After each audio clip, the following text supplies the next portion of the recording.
say, I mean, you got to love what you're seeing if you're a Texas A&M fan. I mean, they've just been firing on all cylinders, both offensively and defensively. 6-0 start the season, 3-0 in the SEC, coming off a super dominant win, 34-17 over Florida, and then 31-6 the week before versus Mississippi State. And, all things considered, I think Texas A&M was one of those teams where you knew that they had a lot of talent.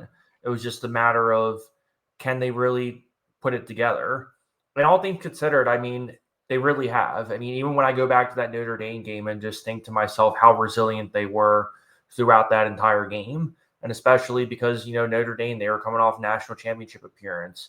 CJ Carr, I think, has progressed and developed a lot better than people anticipated. And so for Texas A&M to come back and get that victory, and then just playing really strong in SEC games this year, I mean, they took care of Auburn. I mean, 16-10, it wasn't the prettiest win ever, but a win's a win. And then you go out and dominate Mississippi State and Florida.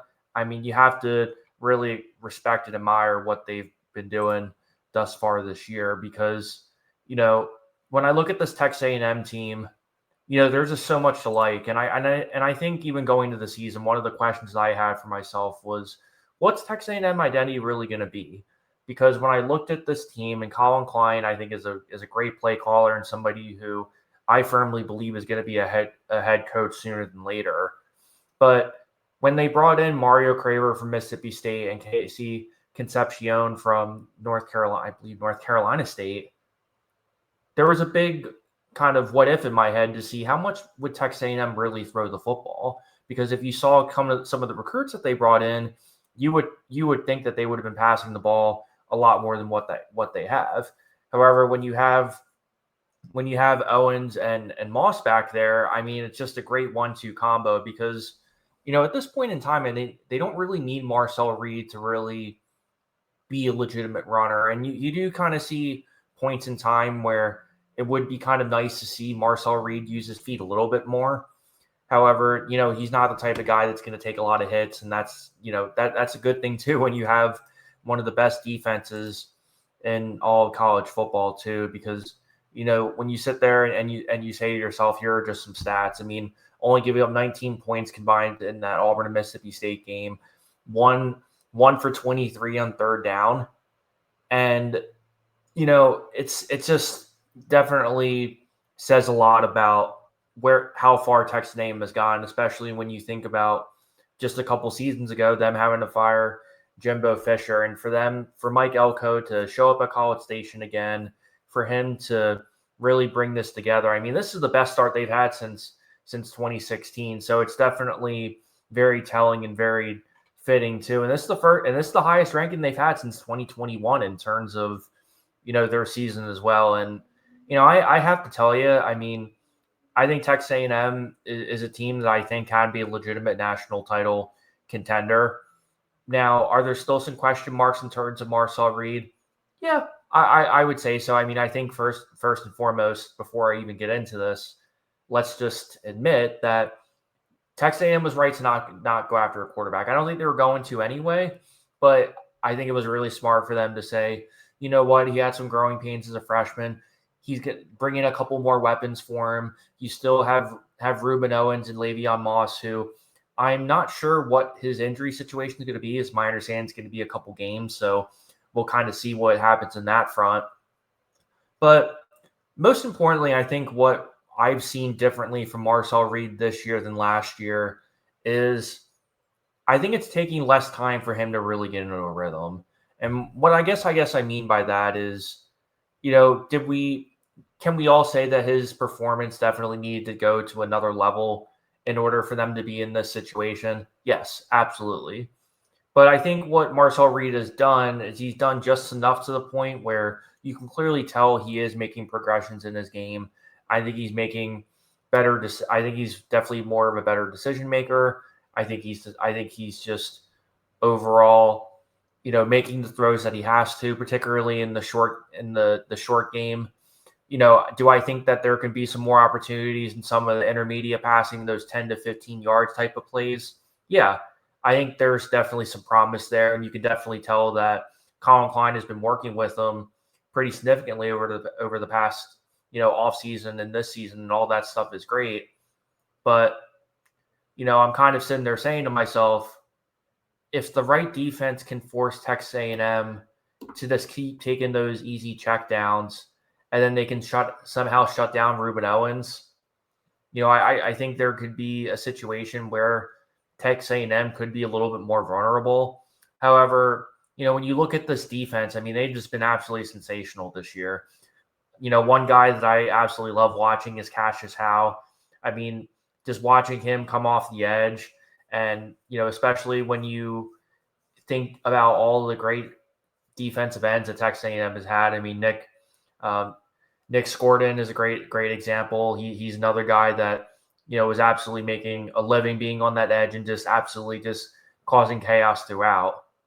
And for him to have 7 sacks in those first 5 games of the year, I mean, that's just incredible to watch too. And I think the thing about DJ Lagway too is he just never really got he never really got settled in, because this Texas A&M defense was really just kind of able to cause a lot of trouble too. Because I mean, overall, Florida only had about 245 yards of passing and only 74 yards rushing. And I've said this on the show over and over again, that Florida needs to find ways to run the football, which they did a couple weeks ago versus Texas. I mean, Jaden Ball had 107 yards rushing versus Texas the week before.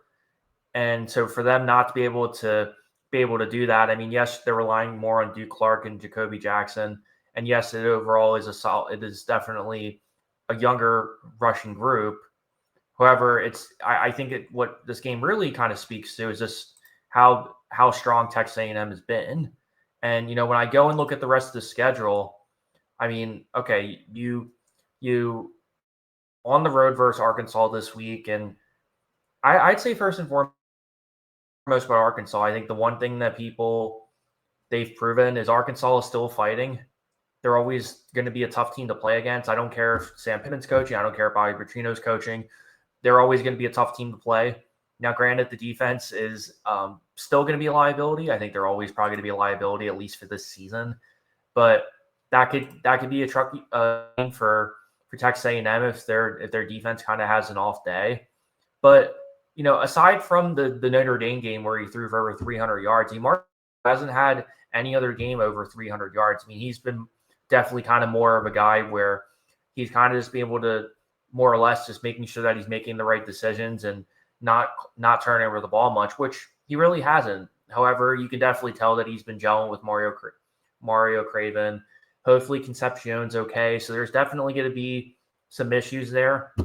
But if you're Texas A&M, if you're a Texas A&M fan, I mean, this next 3 road game stretch is definitely going to be very fitting in terms of how the rest of their season, stands out. And most importantly, can they prove to the entire country once again that they can be national title contenders? Because let's just assume they take care of Arkansas like I think they're going to.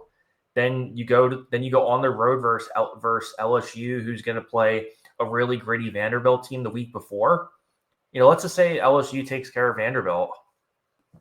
I think that's going to be a game on at least everyone's radar, including mine, because there's just been so much pressure on LSU to get to that national championship, race, especially when you think of Brian Kelly and you think of his predecessors who all have won a national title in their 4th year. We're talking about Texas A&M, paying Jimbo $76 million buyout, but meanwhile, LSU every year. I mean, Brian Kelly told the entire world that he left Notre Dame because he didn't think he could win a national title.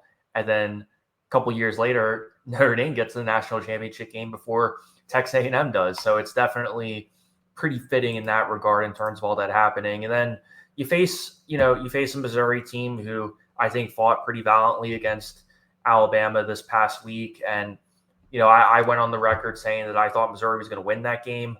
But Missouri, I think, proved that they're a tough team, they're a resilient team, and they are going to figure it out. Now, we have heard the rumors about Eli Drinkwitz taking the Penn State job. Maybe we'll see how they kind of decide to go in that direction. But outside of that, I mean, you have a South Carolina team who I think we all kind of expected to take a little bit of a step back, but that game could be interesting since you host them. Then you have a tune-up game versus Sanford, who's been struggling all year, and then you finish the season playing Texas. So I mean, there definitely is a pretty viable path for Texas A&M to continue to be a legitimate threat, winning the SEC championship, and most importantly, being in the college football playoff. Now, do I think they're going to go undefeated? I wouldn't be surprised if they lose to LSU or Texas. I mean, I don't think they're going to get spanked or anything. However, they have all the recipes that they need to be a legitimate contender. I mean, you have a really strong defense, a Texas A&M defensive line that gets to the quarterback. You have a rushing attack that up to this point has been really strong, even though we don't know Le'Veon Moss's situation right now. I mean, we think he's going to be out for a little bit. Can Texas A&M continue to rely on Mario Craver? I think part of the reason why Craver has been primarily Texas A&M's leading receiver for pretty much the majority of the games this season outside of the Auburn game. I think part of the reason is that Concepcion is taking up a lot of that energy and attention, where Craver is able to get a lot of favorable one-on-one matchups. And I think that's where we're kind of seeing a lot of those advantages. But I think people need to stop sleeping on Texas A&M football. I mean, I think they have proven that they're a legitimate force. I'm always going to be a little bit biased, a little bit favored towards teams who know how to run the football, who play physical, and are just an all well-rounded, a well-coached team. And I think we're going to continue to see that. However, this next 3-game stretch is definitely going to be pretty fitting in terms of how Texas A&M continues their season. But